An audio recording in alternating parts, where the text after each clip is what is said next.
जय जगन्नाथ पिलामाने आज आमे पढ़िबा अप्रकृत भग्नांश। अप्रकृत भग्नांश काहाकू कुहाଯାଏ।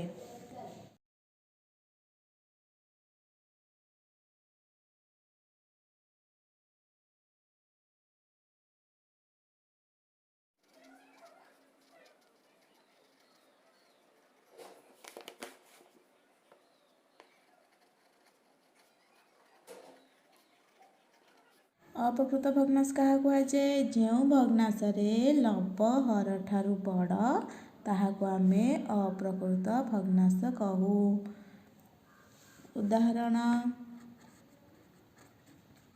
उदाहरण देखिबा 3 विभक्तक 2 एटा हला कौन आमर 3टा लव 2 हला हर तो एथारे कौन है देख लव हर ठारू बड़ तेणु यहाँ हूँ गोटे अप्रकृत भग्नांश।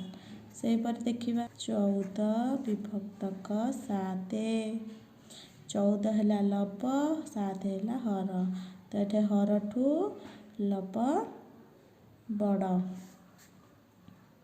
तो गोटे अप्रकृत भग्नांश।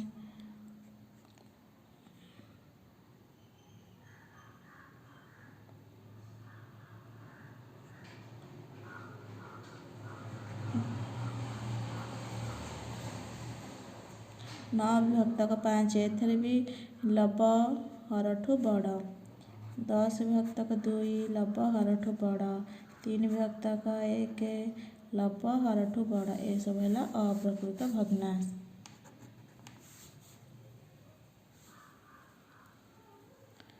तापर आम देखा प्रकृत भग्नांश कहा कहवा।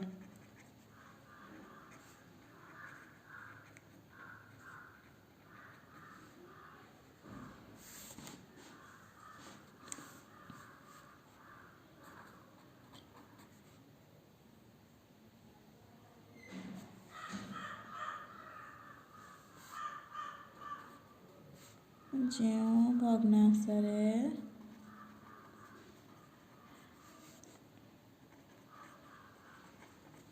लव हर ठारू सान ताहाको आमे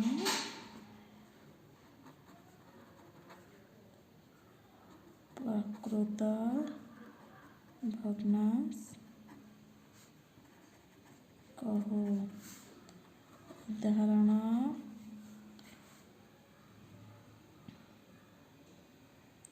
1 विभक्तक 5 9 विभक्तक 15 3 विभक्तक 8 7 विभक्तक 10 ये कौन है लव हर ठारू सान तेणु ये सब है आमर प्रकृत भग्नांश। भग्नांश क्या अप्रकृत भग्नांश कहुए जानिले प्रकृत भग्नांश क्या जानिले एबे आमे जानिबा मिश्र भग्नांश।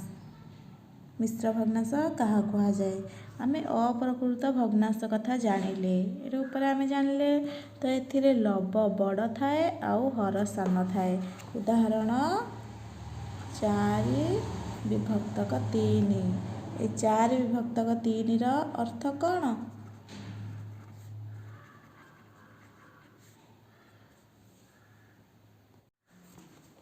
यार अर्थ है 4 हरण 3 भाग क्रिया देखिबा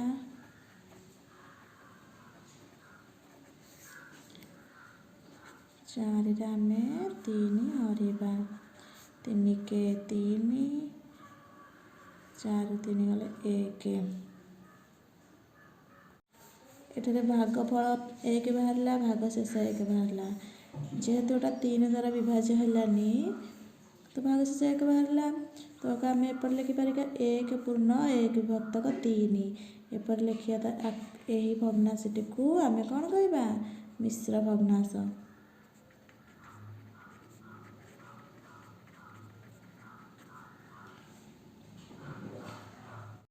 यहाँ गोटे अप्रकृत भग्नांश थिला ताको आमे ଭାଗ କ୍ରିୟା କଲେ ଭାଗ କ୍ରିୟାରେ ତାକୁ ମିଶ୍ର ଭଗ୍ନାଂଶରେ କେମିତି ଲେଖିବା? ଆଗ ଆମେ ଲେଖିବା ଭାଗଫଳ ଯେତେ ସଂଖ୍ୟାରେ ଥିବ ଆଗ ତାକୁ ଏଇଠି ଲେଖିଦେବା, ତାପରେ ଭାଗ ଶେଷକୁ ଉପରେ ଆଉ ଭାଜକକୁ ତଳେ। ତ ଏମିତି ଲେଖିଦେଲେ ଏଇଟା ହେଇଯିବ ଆମର ମିଶ୍ର ଭଗ୍ନାଂଶ। ଆଜି ଆମେ ଜାଣିଲେ ଯେଉଁ ଅପ୍ରକୃତ ଭଗ୍ନାଂଶ, ତାପରେ ପ୍ରକୃତ ଭଗ୍ନାଂଶ, ତାପରେ ମିଶ୍ର ଭଗ୍ନାଂଶ।